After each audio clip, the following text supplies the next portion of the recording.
Welcome to the Sound Underground at Heid Music, and I am very honored today to have some special guests with us. Today, we have the CEO and president of Buffet Crampon USA, François Kloc. Good afternoon. Thank you so much for being here with us. Thanks very much for having me. It's a pleasure. We also have with us our Midwest Division Manager, Ben Meyer. It's always a pleasure to come to Heid Music. Thank you for having me. Well, so let's talk about the amazing things Buffet does in the industry. François, could you please give us an overview of Buffet's journey and its position right now? Yeah, so Buffet started in 1825 in France, in Paris, Passage du Grand Serre. The place is still there. It's no longer Buffet, but it's a very nice area that now has boutiques and things like this. And then moved to Mantes-la-Ville, which is where the factory still is today. So Jean-Louis Buffet was part of a very long lineage of instrument maker, woodwind maker. To differentiate himself from his nephews and uncles, he decided to kind of go on his own, was very creative. And then he met Zoé Crampon, who was kind of an investor. She kind of invested money into his Buffet at the beginning. And then they fell in love and they ended up together. And then when Zoé Crampon got involved with the business, she said, okay, I'm going to invest. So I want my name in it. So that was, that's how Zoé Crampon and Jean-Louis Buffet. So that became Buffet Crampon. That's how the name started. So Jean-Louis Buffet and Zoé Crampon. I had no idea that history, and I'm sure this is something that my colleagues who actually play woodwind instrument. I'm a percussionist, giving away my lack of depth in this field. But what a beautiful story. Yeah. So now we have 12 brands that are part of the Buffet Crampon group, and the particularity of Buffet, what sets up apart a little bit, is the fact that each one of those groups, of those companies, those brands, still function on their own and have their own identity and their own culture. And it's really, they're all very close to the Buffet Crampon culture, even though, they're making brass instruments for BNS or minor western or Carver saxophone, Schreiber bassoons, bass and brass, and so on. Power flutes, which is one of the company based in the US. So that's really where Buffet started, and kind of course, started with the clarinet first, bump system clarinet. Before there was a clarinet with 13 keys, and so the first person that adapted the bump system, which was designed by Theobald Böhm for the flute, was Jean-Louis Buffet, and so the first boom system clarinet was a Buffet. The first, fast forward, the first polycylindrical design was Buffet Crampon, which is kind of what has been the standard for every clarinet. Pretty much is based on. So really an inception point of the modern clarinet. Yes. So at every steps, Buffet has really been kind of innovating and kind of ahead of the curve, and coming up with new ideas, new instruments. And that's what we continue to do today. We'll talk more about this, but that's, that kind of stayed I would say the lineage that we're following. This is super fascinating. I'm going to learn so much today. So with especially that legacy inherent of having that like you said, that inception of taking that mechanism design from the flute innovations and bringing it into what now, like you said, has kind of spawned all the archetypes of modern clarinet construction. What today continues to set Buffet clarinets and woodwinds apart? I think it's the commitment we have toward our customers to always bring them the best instruments we can. We're working very closely with our artists. We'll talk about artists later, but that's a very key company at every company, not just Buffet, but BNS, all the brands. We have a very, very close relationship with our artists, and they are part of the process at every steps. So it's not just at the end trying instruments, or it's really at the conception level. We get a lot of feedbacks. They're, pushing us always, to reach, different push the limits of what sometimes is possible to do, sometimes it's not. But I think that's what, and it's also that culture of that Buffet has, and all the other brands part of the Buffet Crampon group, is really that closeness with the musician at all the level that depend on us to play, to make a living, or to have an instrument that, really resonate for what they need to do. So, especially because that relationship is so close, as far as exploring prototypes and new features and designs, and people putting that to use, and like you said, the importance of how, like, many of these artists that you work so closely with are professional, international performers and educators. What does that end up kind of creating as far as, like, the innovations and, like, the new ideas? Like, what are some examples of things that, like, artists have hand in hand with you, like, recently, as far as this is a thing no one's ever thought of, but an artist we worked with looked at the prototype and said, what if you, and then you did? Yeah, well, there are a few things. The latest, a few years back, I can think of, is the BC21 clarinet. That is a model that we really, with a new concept of board design and kind of utilizing all that knowledge from the makers to what the musician really wanted to capture. That clarinet was born based on those things. There is also, on the innovation side of things, we always look at new materials. In the 1995, for example, we came out with the Green Line, which is a recycle the powder. That was during the Kyoto Treaty. There was a lot of questions about, already back then, with the climate change and the president of Buffet at the time, Paul Barona, came back and said, okay, we need to do something.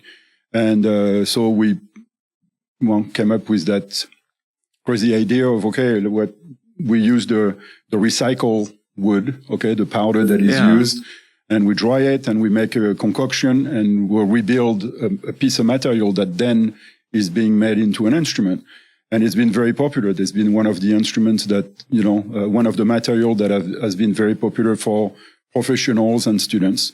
We have many professionals around the world that are playing clarinets and oboes and bass clarinets made out of that material. So that's one of those aspects. And also in terms of the design, we use a lot of 3D technology. You can, before, when I started as an apprentice, you would take a piece of metal and, hammer it down and then have calipers and gauges. Now you can really take a key, and we have like a 3D gun, and you can make the points and you have a drawing coming out. So we're always trying to use that, what is the technology going to help us to make better, but also without losing the tradition and what makes Buffet special, the sound, the rings, the tone. Mm-hmm. So there is always that kind of, borderline that line that you cannot cross, where it becomes generic. We cannot have something that is just anybody else could have. What makes a brand, and a sound or a tone, or what appeals to a customer for, that play Buffet Crampon or other instruments from the group, is the identity of the brand, is the identity of the people making the instrument. So technology is great, and there is a lot of very good tooling and, lathe. And so all that technology can help us make things more consistent, more precise, better. But there is still the human part and the kind of the know-how from the makers that are very important to keep that tradition, and that what people love about the Buffet clarinet, we cannot take away. Okay? Because if not, it's no longer a Buffet clarinet. So there is always that borderline. The other one is we work with different organizations. One was a laboratory. For example, we came out with a pocket clarinet, which is made out of wood, and we worked with on this project for 3 years with an outside lab on acoustic, where we told them, okay, this is what we'd like to do. And so you have the labs and the people at Buffet working together to create something, to have kids start, so it uses a B-flat mouthpiece. There is no keys, there is a thumb rest, it sounds like a clarinet, there is a very simple scale. Yeah. And that was kind of the way, so how can we develop something so kids can start playing on the wood instruments with the sound of a clarinet, but without the problematic of being too heavy or, the finger position. So, and affordable. And at the same time. So it's all those, that's broad, but there are many other, with Parent, for example, we work with the companies where we're buying our precious metal, and we always try to find different, material like the orumite that we're using for the power flutes, which is a silver and gold bonded together and creating another material. And then that the musician tell us, okay, this is really close. We try different silver. We're trying, wood. We're using a lot of mopan now, with Parole, the regular granadilla wood from Africa, the same wood we're using for the clarinet. Yeah. So there is always that discussion and that communication with what is the artist what do they have in mind in terms of sound or colors? And then, we use a lot of the technology we have at our disposal to try to answer that question. Doesn't always work. It's sometimes that's experimentation. That's it. But sometimes something that you think didn't work at one period of time end up being something that 2 years down the road is successful. Yeah. So. Yeah, just because you've stumbled into an innovation sometimes doesn't mean that the consumer market is asking for it yet. Mm-hmm. Yeah, exactly. And just because the consumer market isn't asking for it yet doesn't mean you should mothball it and put the idea away forever. Several of the things you just said kind of segue perfectly into another thing I had on our notes for today, which was the challenges of consumer desires and the artists and how that aligns with the growing use of, like you said, the advanced technology to make more precise tooling, more precise manufacturing processes, more accurate reproduction of parts and duplication of everything from, like you said, the key production to the bore. Everything can be made more precisely than ever by the use of, like you said, 3D printing, CNC machines, all of this stuff. But you brought up the most important aspect of it. This is for humans to play and make human art. And so how in sort of day-to-day practice, and then how do you communicate those practices? Does Buffet make sure that artists at all levels, from the kids starting on a pocket clarinet to the people playing the BC-21 or the huge population of R13 loyalists, how do you make sure everybody still feels like this is something that was like handled with love, and I'm going to take it and love it and make beautiful art with it? I'd love to hear both of you kind of weigh in on this. That's a good question. I mean, that's the proximity we have with the constant communication we have with the players, not just the professionals, the teachers, the students. I go and visit many, I do shows and go on the road, and I meet all kind of different, amateurs players. They have also some requests and demands, and, sometimes so you kind of pack everything up and, respond to the needs of the market. But again, always with in mind, why is that clarinet or that sound so particular, and never losing the aspect, okay, we need to keep this and continue to provide what the musicians want, but always within mind that we cannot deviate from what made the instrument what it is. Mm-hmm. So sometimes it can be very tricky when you want to expand too much, then you lose a little bit track with who you are at the end, by wanting to be something else. Sometimes you end up being nothing, being nobody. Mm-hmm. So you always have to, and this is a very important, all the teams, from the division managers to the people in the factory, or it's really, that's what I talk about, the culture is we're providing something for someone, like you say, to enjoy, their passion, either professionally or just playing on a, Saturday night with a community band, or just for fun to relax. So it's I would say that's more that link that we always have with the customer. And, we have to listen. And sometimes you cannot be okay. Sometimes you make the decision not to go toward that area because you would lose too much of who you are. So it's always it's kind of rare. Most of the time, we can answer pretty much any request at a point of time. So. Yeah. Does that answer your question? Very much. And I have a follow up to that. But Ben, what are your impressions of that? Absolutely. From maybe a bit of a techier side of things. First of all, with Buffet, we like to talk a lot about clarinet, of course, but Francois had mentioned that we have 12 brands now. And with a question like this, my brain likes to go to the brass side of things because I know that this is now going to be an open secret because it's on a podcast. I work for Buffet and I'm a trombone player. Oops. But brands under our umbrella, Courtois, Besson, Hans Hoyer, B&S, Meinl Weston, all have very similar high quality attention to detail throughout the production process.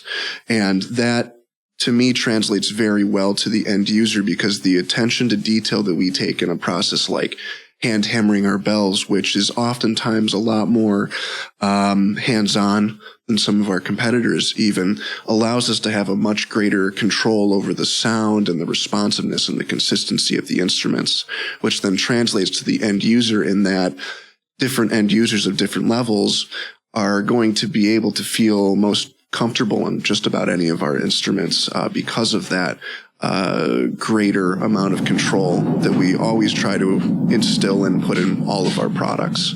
So from a player standpoint, we always want to make sure that the products are approachable and colorful and responsive, no matter who you are, what level you're at. And I think that translates between all of our brands and through all of our levels as well.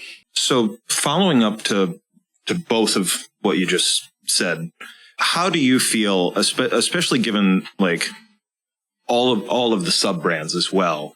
Do you feel like especially at those professional and like higher academic educator tiers, you have artists and professors out there who are kind of your army, who are on board for the tinkering and are excited about the innovations and are kind of ready to go along with new ideas that even they hadn't considered? And is that something that sort of helps kind of fuel the invention as well? Absolutely. And this is, again, the very particular relationship we have with artists at every level, again, because I always stress that at every level. It's, there we have a group of artists in France and in Germany and, in the different factories that are coming to the factories, weekly.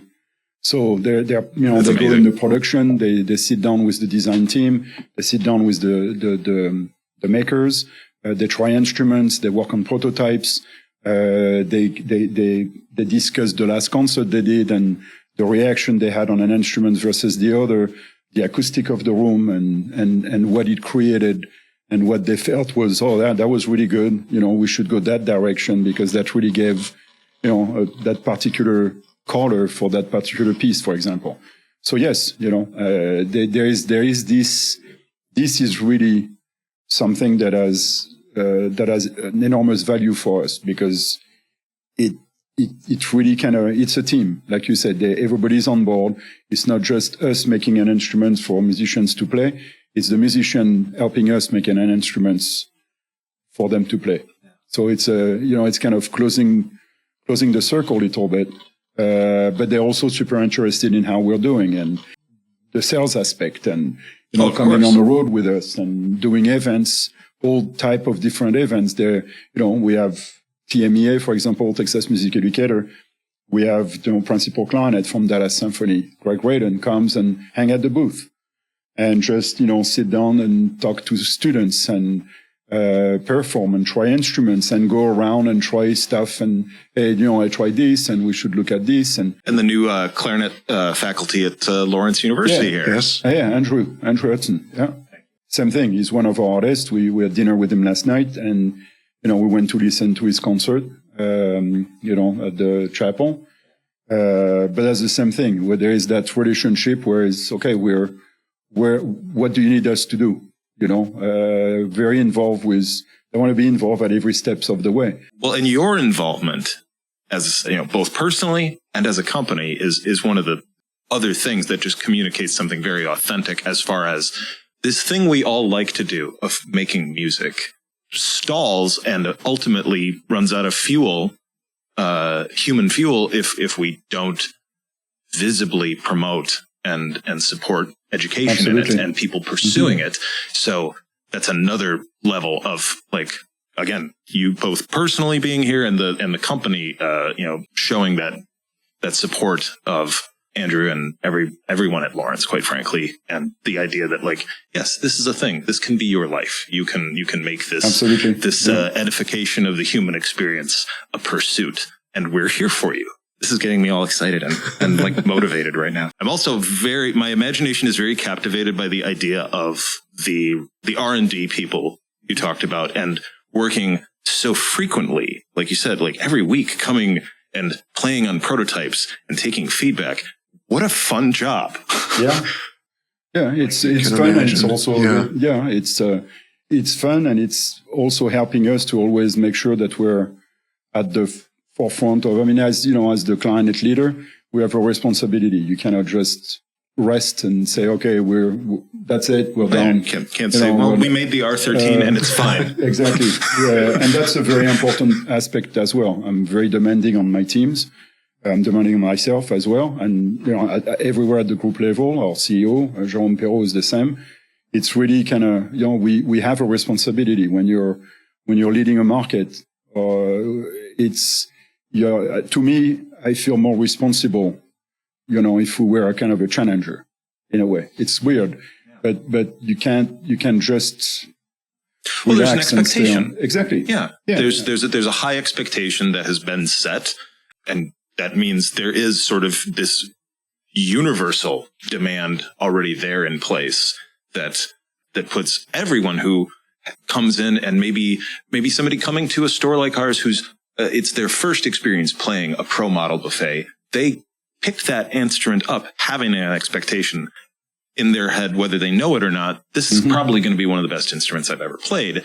And they're thinking that just because of what they've heard and know and Googled or whatever, or what a professor has told them. You're right. That definitely puts a wonderful burden upon you as a company to continue to fill those shoes for forever. With that burden, there is the idea also of like reach, and because Buffet is so internationally known, and as well as all the 12 sub brands and you mentioned challengers. This is a fascinating time in all sorts of manufacturing industries, not just music retail, but all sorts of industries with the globalization of production and things like that. Is so, I don't want to say it's easy, but it's easier than ever to enter what were previously hard to enter markets. So our little cottage industry of music instruments, it has tons of challengers. How do you continue to operate how do you mitigate that where it's like you want, I'm going to stop because I don't want to put the answer in your mouth, because I definitely have like opinions on how the industry thrives and health of everybody. If we all win, then everybody continues to stay in business. But I'm very, very curious. We're all very curious your thoughts on the evolution of the industry and globalization with that. How do you stay prominent and relevant and still make it an open space? That's a big question. On this, there is twofold to me. I mean, we're a big company. We're a big international company. The particularity of Buffet Crampon is that we are division manager in every country. So when we're on the market, we very rarely work with distributors. We have very few distributors. We have entities like we have Buffet Crampon USA, you have Buffet Crampon Japan, China, Germany, and the teams at Buffet Crampon always work 100% for the good of the company and do the same thing we do here in the US, in terms of, music, supporting music and, lobbying. I go to the fly-in every year, with the NAM, going to schools and, so all that. So that's one side of the answer. To me, it's the bigger thing is to keep kids playing music. And this to me should be the goal of every company is if there's a manufacturing out there that is not interested in that, then they need to do something else. Because at the end, you cannot produce something if nobody's going to end up playing it. Okay. That's going to make a lot of lamps and stuff, but that's not going to be very useful to achieve. So to me, that's really the first stone. The first step is, okay, how do we get kids interested in music when, I always say we have many competitors. The biggest competitors I personally think we have is Apple and Samsung. Phones. To me, if a kid play another brand of clarinet, of course, I'm not happy about it. And I'll do everything to make that a change. Okay.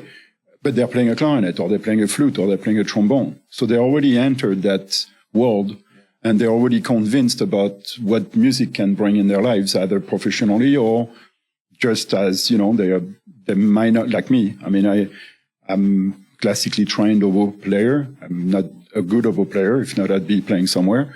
But I made a career in another part of the industry as a maker at the beginning. Okay. As an apprentice. But after that, as what I do today, there are a lot of opportunities for people to be in the music industry, but not just as a performer. I think there is a big thing is like when you look at music, okay, it's automatically you got to perform.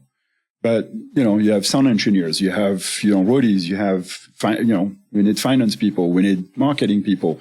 So but it's still the music. To me, it's like that first piece is how do you get the kids away from the phones or the tablets and get them into a classroom to play music. That's to me is the biggest goal. And again, the competitors are one thing, but they're making the same stuff we make. So we don't need to convince the kids to play music. We need to convince them to play our instruments. That's, of course, a very important part, but they're already part of the solution. Yeah. How do we bring, it's always that thing about the promoter that has a big concert and you're outside an arena with 80,000 people and it's packed. And guys looking and say, well, I'm not happy. So why are you not happy? It's packed. Say, well, I don't understand why there are so many people in their cars there that are not in that stadium. I'm not worried about the people that came to the event. I want to know why the people didn't come to the event.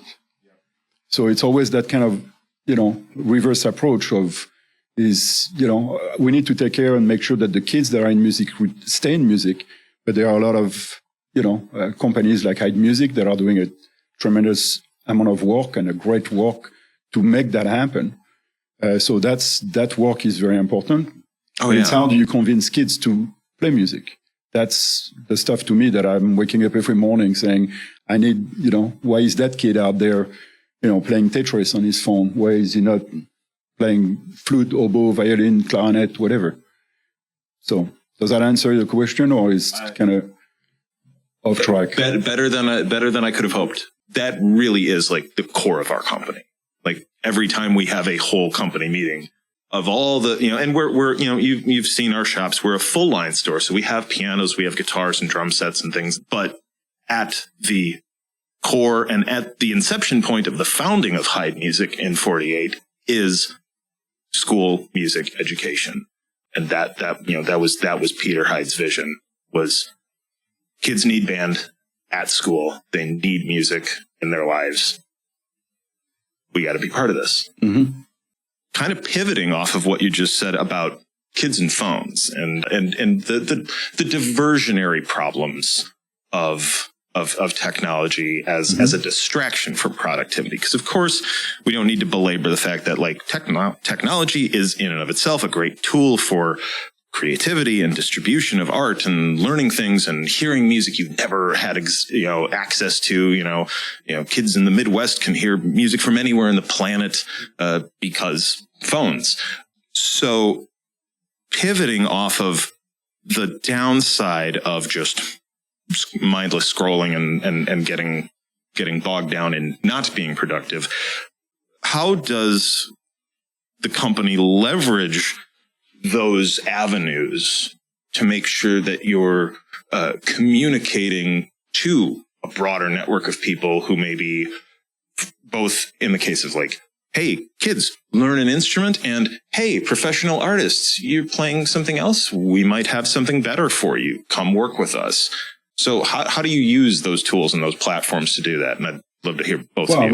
We have of course, digital media specialist. Okay, we just hired a young lady at the beginning of the year, Gabby, who's doing social media. That's every day, 8 hours a day.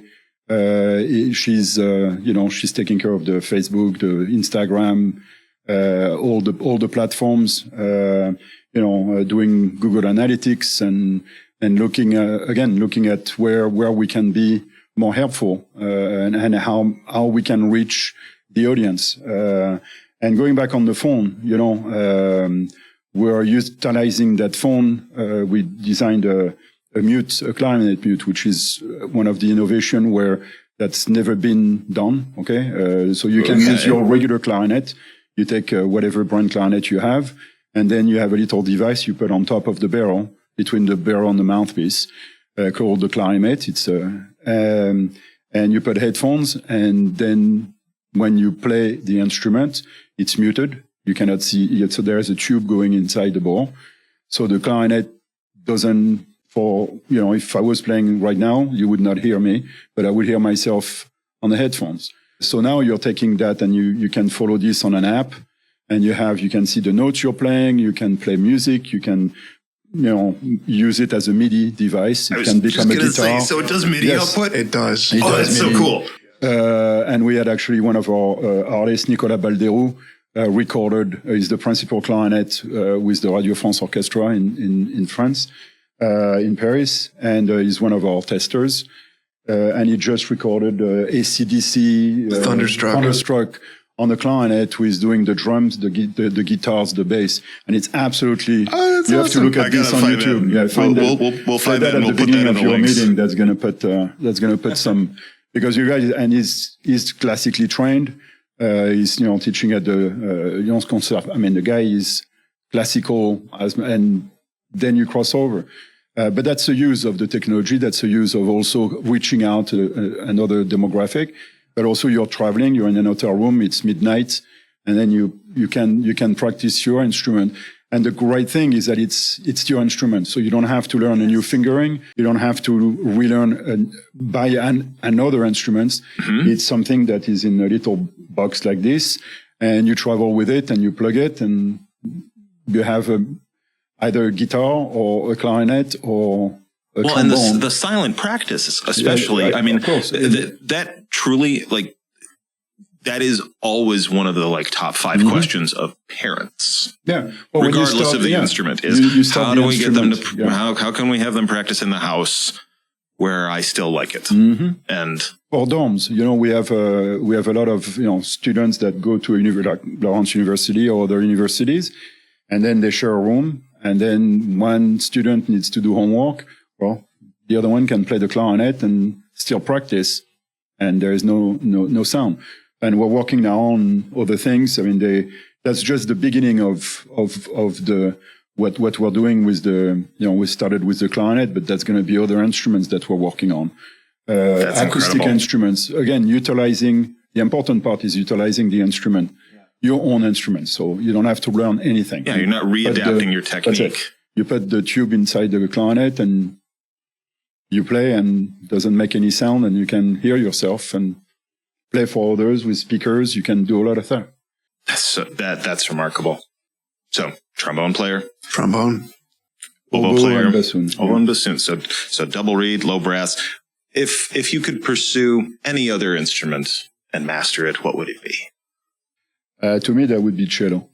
That's the thing that I always, and I don't know why. Well, I do know why, because I think it's an incredible instrument. That's the one instrument that I would really, I started playing piano in my family. We had 6 kids and we had to start with piano. There was no question asked. Mm-hmm. The cello is really something that I wish I could learn. Maybe I'll try it. That's always my answer to that. I took 3 semesters of cello in college, and I can make a noise that resembles what cellos are supposed to sound like, I think, but that's the end of it.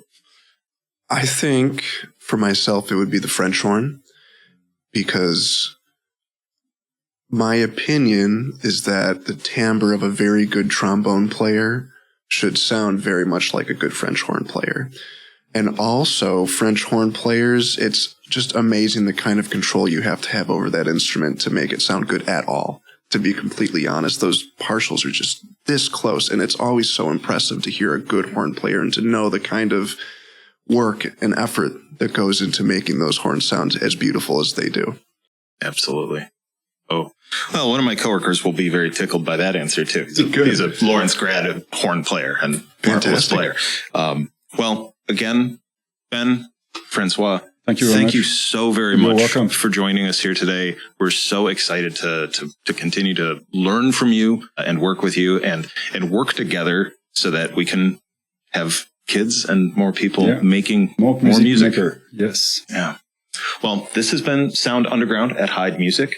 And again, I've been joined by Ben Myers and François Kloc, and we are very happy to have presented them here on behalf of Buffet Crampon. And we will have some links in the description where you can learn more about the other ways that we partner to help with music education and with Buffet instruments. So check out the links in the description, like and subscribe, and learn more about how you can make music.